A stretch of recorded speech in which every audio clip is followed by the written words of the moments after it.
Good morning, Lighthouse Bible Church. I must tell you a story of my grocery store experience this week.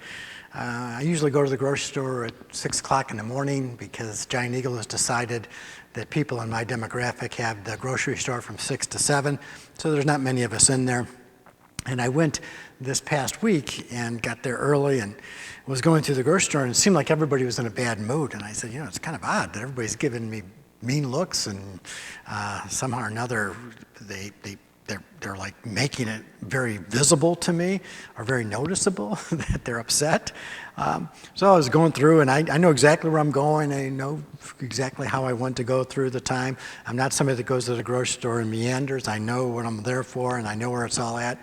And near the end of my excursion at the Giant Eagle, I came around a corner, and this guy gives me one of them emoji looks like this, and I'm like 12 feet from him, and I go, well, what? What have I done wrong? Is this too close? And he points down, and so I look down, and I'm 6 feet. I'm two of these things from him, and he goes like this again, and so I look down again, and I realized that the grocery store decided to make the aisles one way this way, one way the other way, and evidently I was just flying up and down these aisles, and everybody was giving me the one eye, but it was one individual that decided that they were going to instruct me on the new ways of shopping at Giant Eagle. And I kind of smiled at him and laughed. He didn't return the smile. He was a little bit frustrated with me. And I remember just getting in line thinking to myself, how easy it is to get caught up in so many things and not be able to see what's right before your eyes.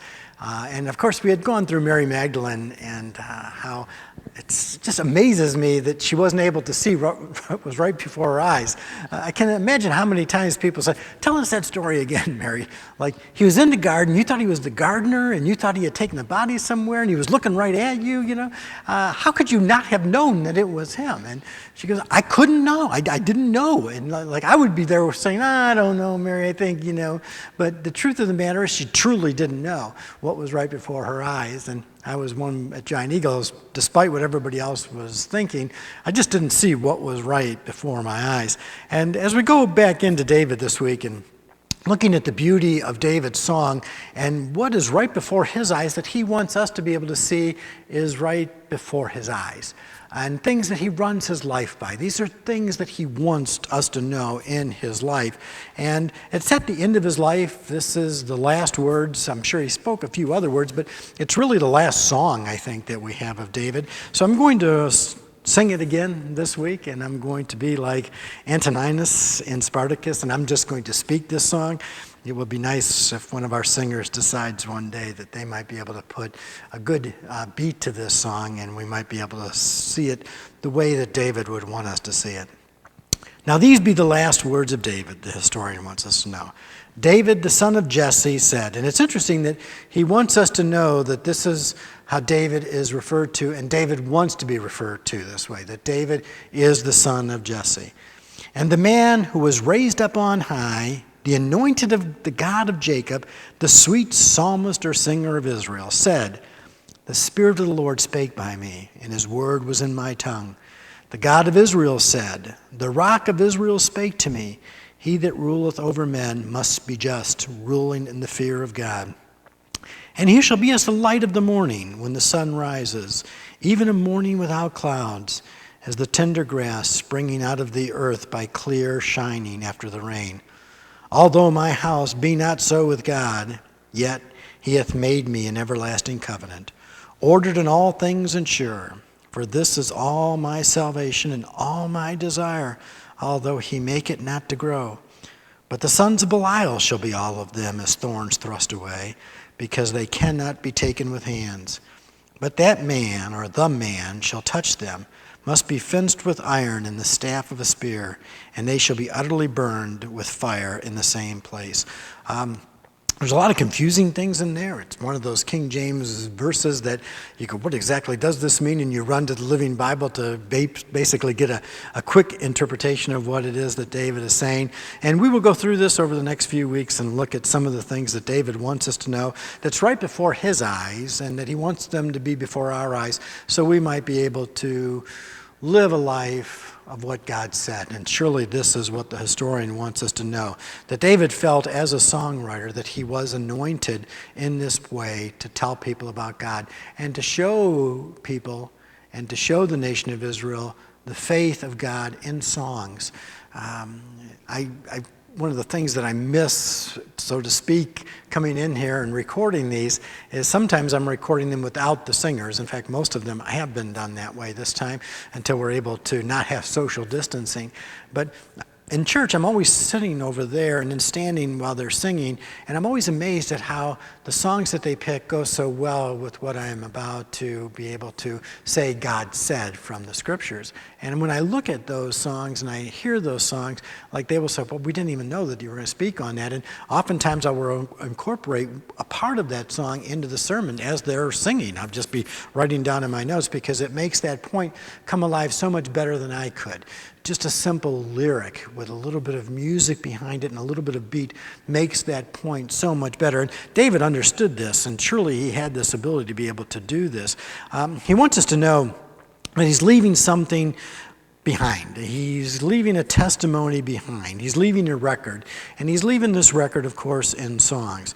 Jacob, Moses, David, the 7 sayings of Christ on the cross, these are kind of like these last words, so to speak. And they're these last words of somebody wanting us to understand something about God. One of the things about David that is so appealing is that he had this ability to always put himself in the shadow of somebody. And in this case, he's always places himself in the shadow of Jesse. And it was easy for the historian to do the same. It's quite endearing for somebody to honor their parents that way. And it's not something to be left out in our life, that we are in the shadow of somebody else. Somebody else did so much in our life to get us to this place. And of course, David at this period of time, he's an older man, his father's passed away, but he never forgets the energy and the efforts and the struggles that his father had to help David become the man, of course, that David would eventually be in his life. I think a shadow is a good place to be. And by David placing himself in the shadow of Jesse, he places himself in a very safe place. He remembers that being with his father, there was a safety there. David will, in the Psalm, say, he that abides under the shadow of the Almighty. And he recognizes the importance of this simply by looking at the shadow of his own life. For me, it would be Michael, the son of Darby and Helen. I'm under the shadow of them. Occasionally, I will bring my mom, not as much my dad, but my mom, because she was such a big part of my life and my sister's lives. And I bring one of her momisms or something that she has done or something that she said, and I like being in that shadow. She spent a lot of time making me safe and trying to protect me and to make sure that my life was as easy as it could possibly be, and she would make whatever sacrifices that were necessary for that. I can remember a while ago somebody saying to me, and this was quite a while ago, you shouldn't really, use your mom, or you shouldn't use your wife, or you shouldn't, let's just talk about God. And I said, that is talking about God. That is being in the shadow of somebody that I consider to be great. And so for David, this shadow was Jesse in life. And he recognized the importance of being a shadow maker. And that's why even in this song, he realized that David feels like he has been a failure in some respects because he wasn't always the best shadow for his children or for his family in life. He said, "The Lord is my rock and my fortress and my deliverer, in him will I trust." In life, you have to be the rock of somebody. And if you are the rock, you are going to have a shadow. If you take a look at the Matterhorn, that's this beautiful rock. And when the sun moves, the shadow just goes over the entire valley where this Matterhorn is. And I think in life, as we go through our life, recognize the importance of being a shadow maker. Recognize the importance of people that dwell in your shadow. The rock. And Jacob, he talks about. Jesse, of course, is the cornerstone. And David looks at his life as somebody that's built on top of this cornerstone of his family, which is Jesse. No matter the advancements, never forget where you are from, what you were cut out of. No matter where you go in life, that is something that is very beautiful to be able to see. The height he was elevated to, kind of like Hannah's song, the height that she was elevated to. When you take a look at Mary and the height that she was elevated to, when you take a look at Moses and the height that he was elevated to, all of these individuals want us to know that they were taken from here and placed here. For Hannah and Mary, it was humble, humility. A place that nobody noticed them, and then God put them in this unbelievable seat. Moses, of course, knew the unbelievable seat, and then knew what it was like to spend 80 years in obscurity, and then to be placed back into a position of great power in life. David looks at this, and it simply says, I was raised up on high.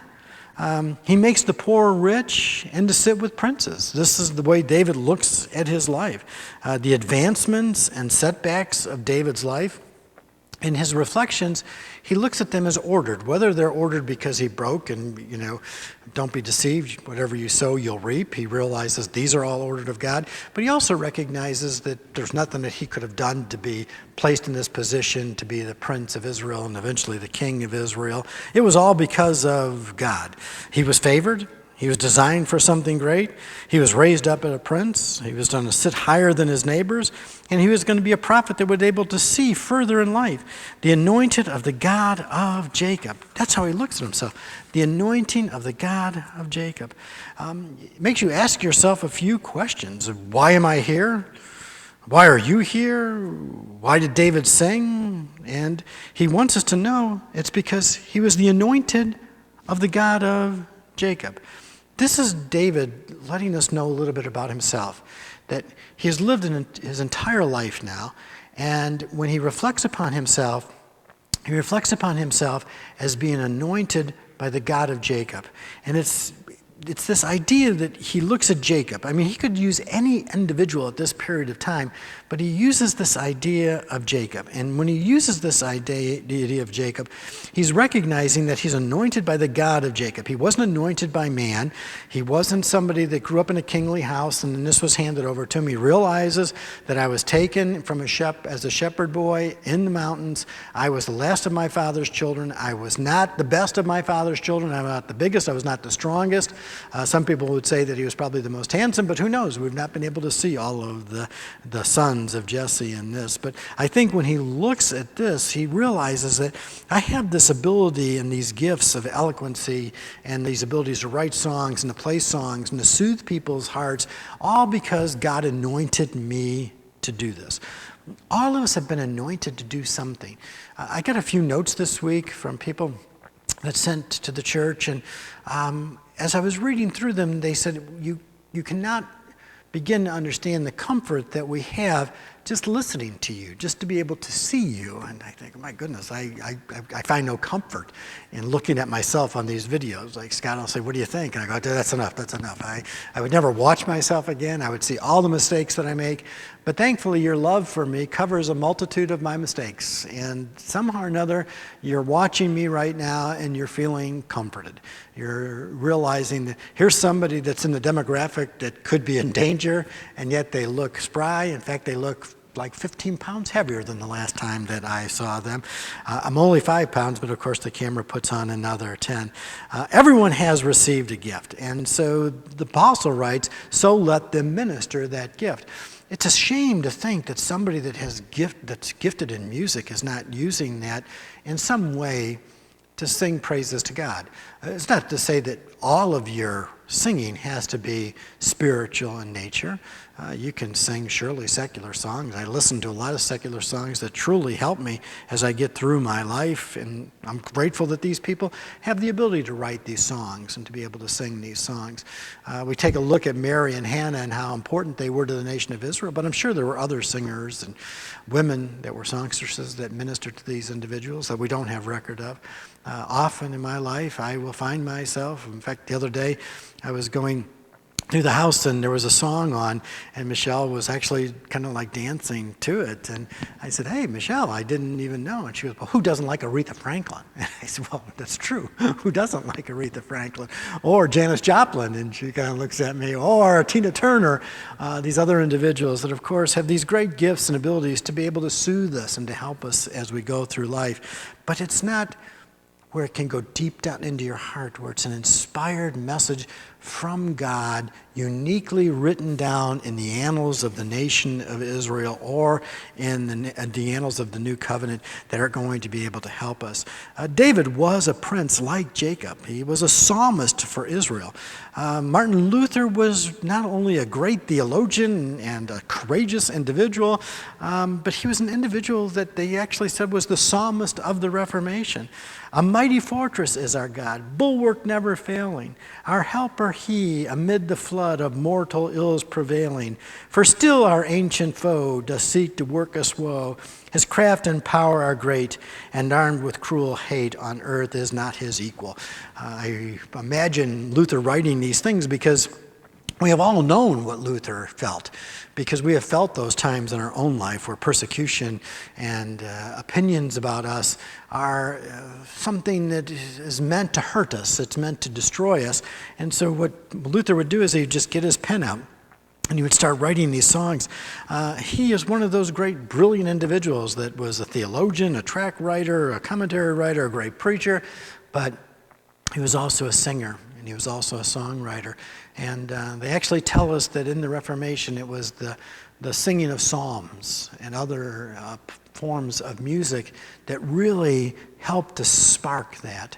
And my hope is that as we go through this COVID-19 and the social distancing and all the difficulties that come with this, and some of us will come to a place in our life where we will say, let us write down these things. And maybe you'll come up here and sit down with Chris Leo and say, how does this sound? How does this sound? Or maybe you'll sit down with Tracy and Naomi and say, I'd like to sing this song with you. And they might be able to help you to get through those things, because surely these are things that you might now discover were latent gifts. They're in there, and now it's important for you to sing those songs.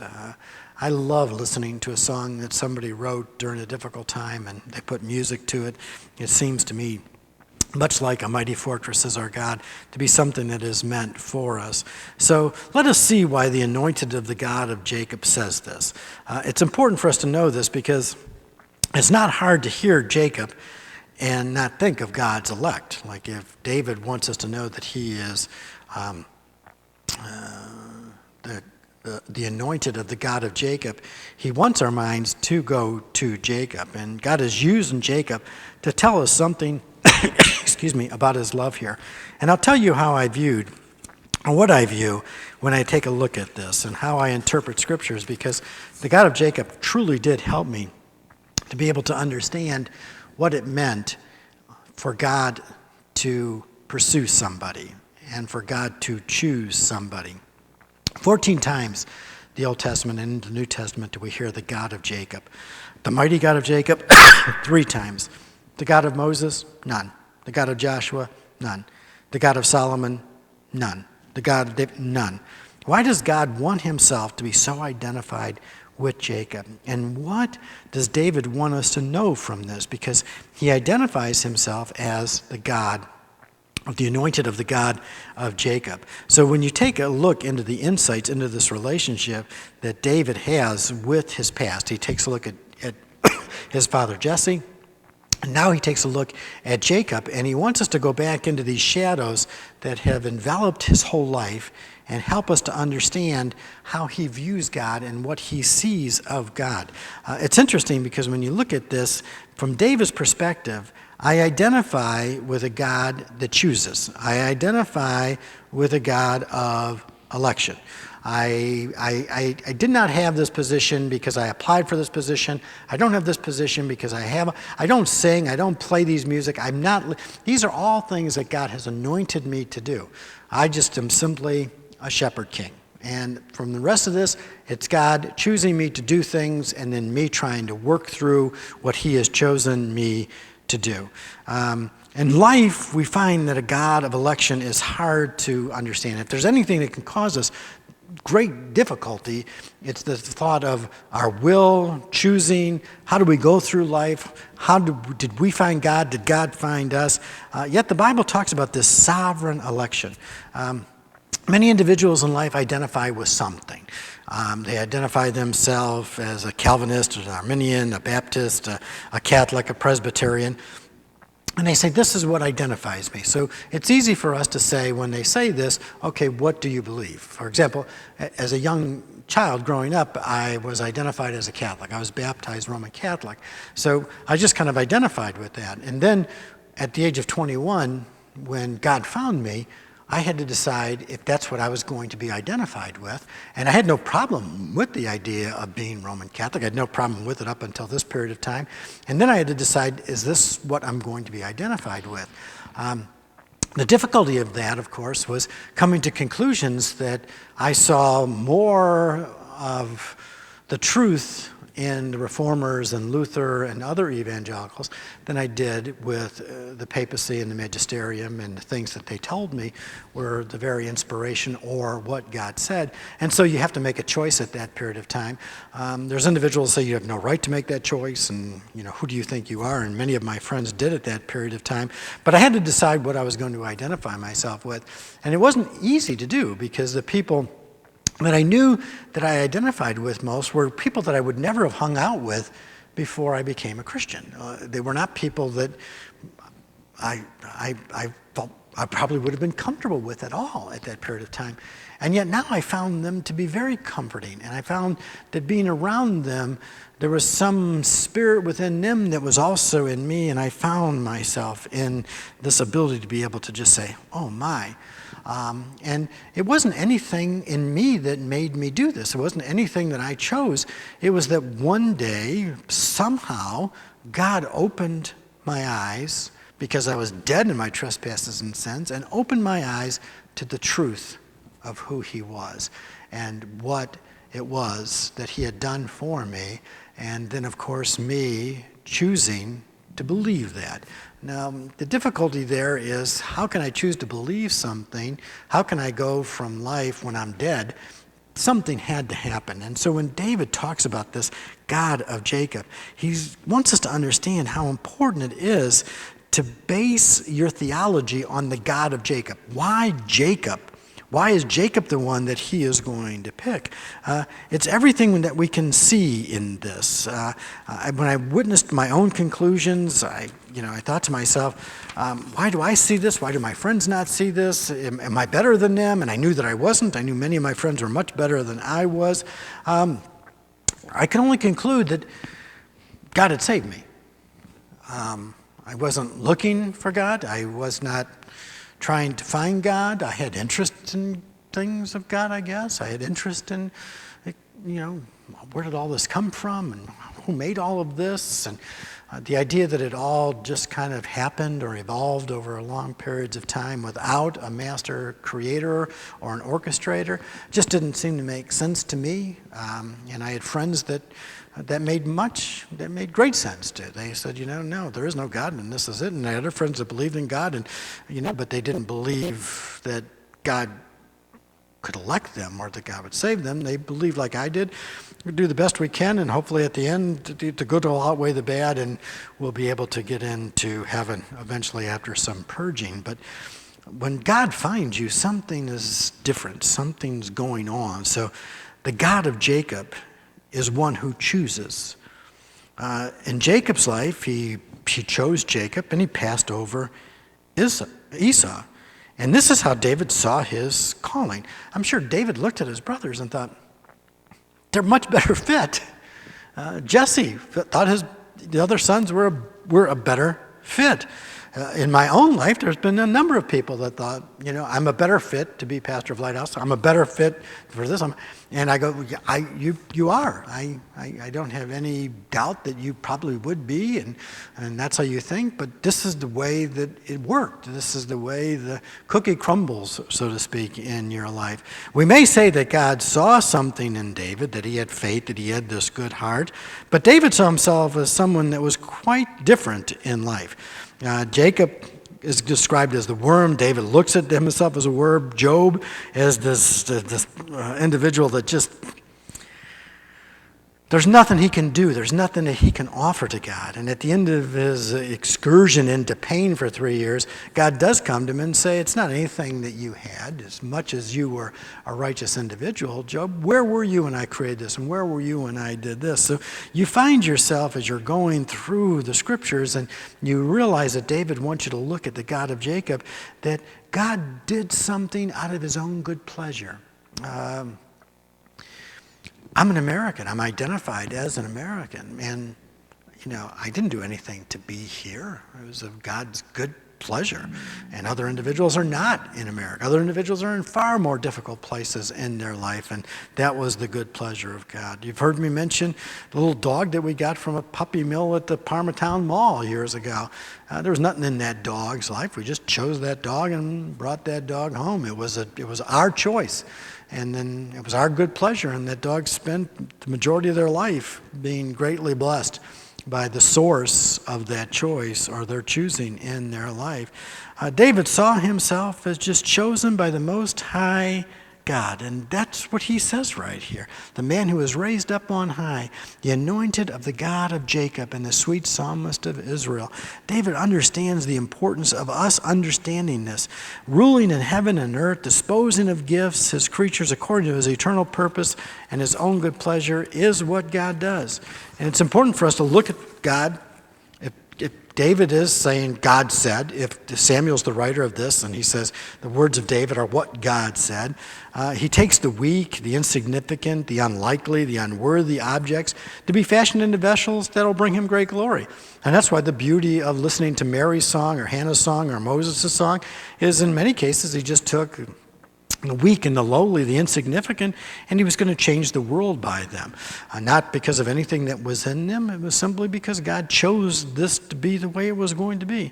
This is not harsh and unjust, as some suppose. Just ask the unworthy sinner or the publican. One is chosen, one isn't. It is the most merciful provision of God's part, as David understood, Hannah understood this, Moses, Mary understood this. They loved God because he first loved them. That he chose them, that he elected them. What does this election mean, this election of Jacob? He strips us of all merit. He removes all grounds of boasting in our life. He strikes in us the dust of worms and ascribes all glory to God. So when people ask me, what happened to you? I simply say, God saved me. God left the 99 to find one. He comes after us. I was sinking deep in sin, far from the peaceful shore, very steep, very deeply disdained within, sinking to rise no more. I was dead, and he made me alive. David said, I was a shepherd, and he made me to sit with princes like Jacob. Nothing to boast in any more than Jacob. When Paul writes, he says, no one may boast before God. There's nothing that we can bring before God to boast. There's nothing. Quite amazingly, the God of Abraham, Isaac, and Jacob is most identified in the terms of the God of Jacob. God had chosen this foolish, weak, lowly, and despised man to be identified with as he has with us. Now, if selfishness and scheming and deceitfulness and treachery and untruthful is what you're looking for, then Jacob is your man. The vilest offender who truly believes that moment from Jesus, a pardon receives. What was there in Jacob that could attract the love of God? Absolutely nothing. And so when David looks at his own life, he views himself in the same way. In fact, it seems Esau, in David's mind, probably would have been a better fit as Joseph's. But God's thoughts are not our thoughts, neither are his ways our ways. So next week we'll continue this marvelous thing of being able to scrutinize these lyrics of David's last song and to get an idea of what David wants us to know at the end of his life and how important these words are, because David has now spent his life serving God, and he wants us to be able to see from his perspective how he did this throughout his life. And so as we just close these last words of David, let me remind them of you again.